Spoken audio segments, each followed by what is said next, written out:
Bonjour. Alors, je quitte Saint-Just et avec le cœur tellement rempli de joie de cette merveilleuse soirée que j'ai passée en compagnie d'une dame de bientôt 86 ans qui m'a reçue et qui est un peu hésitante au partage sur les réseaux sociaux. Alors, je me sens un peu frustrée parce que j'aurais tellement voulu raconter. Je vais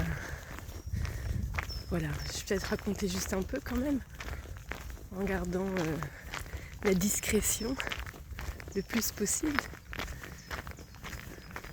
Mais c'était une très très belle rencontre de quelqu'un de très généreux, de très curieux, qui a mis les petits plats dans les grands pour me recevoir, qui a voulu faire tout son possible pour que je sois bien, pour que je ne manque de rien. Et c'était tellement joli, tellement joli. Merci infiniment. Bon, là par contre, je n'étais pas trop rassurée.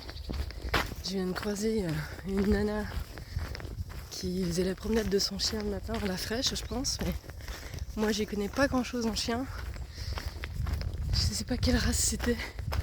Mais celui-là, même tenu en laisse, il me foutait les jetons. Et il tirait fort sur la laisse et je me dis que j'étais en train de me dire tiens-la bien ta laisse, parce que là, c'est clair que le chien il se dégage du truc là. J'avais vraiment la sensation qu'il allait me bouffer. Je suis passée.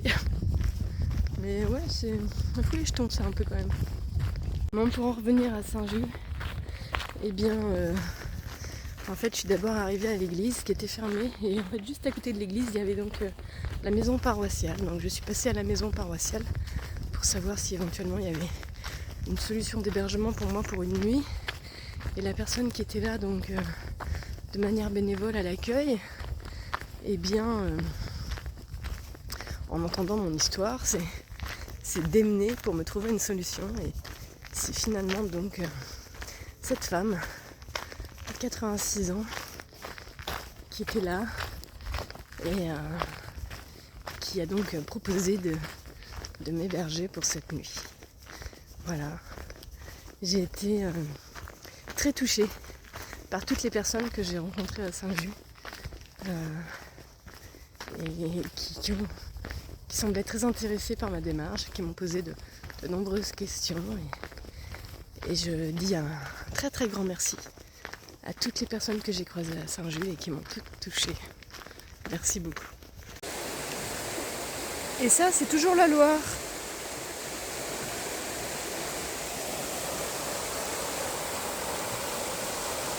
Et je me dis qu'en effet, faire cette partie-là en kayak aurait été un peu moins aisé parce qu'il y a pas mal de cailloux quand même et que ça aurait demandé certainement de nombreux portages ou tirages.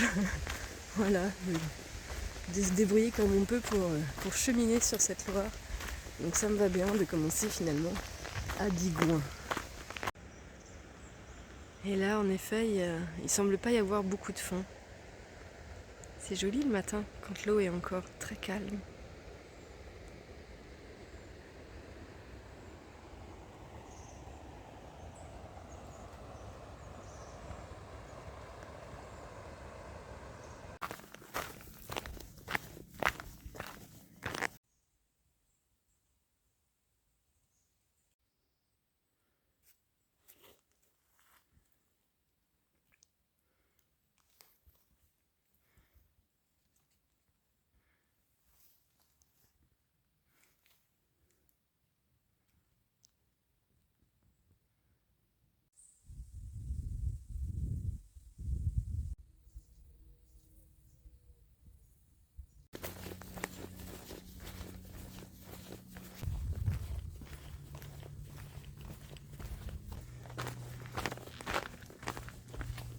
C'est beau la Loire, hein ?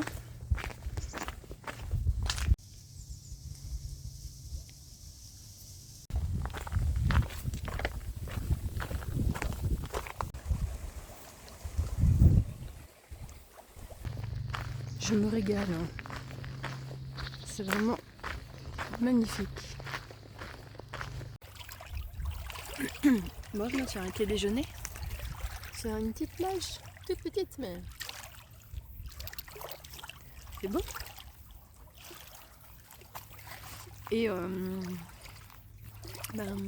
manger des légumes en rando, c'est pas facile. Voilà, et je me suis trouvé une carotte. Ça, c'est facile à transporter.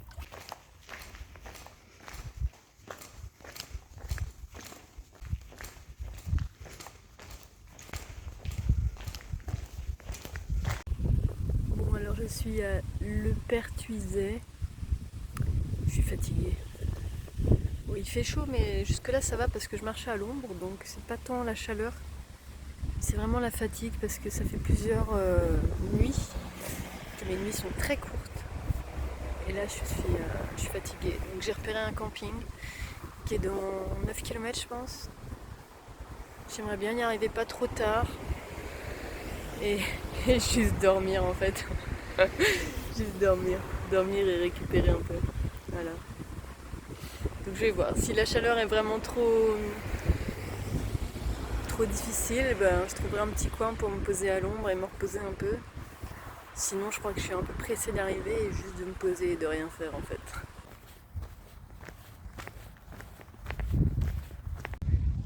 Bon bah je n'aurais fait que passer à Aurec-sur-Loire. Il me reste environ 1 km là pour aller jusqu'au camping.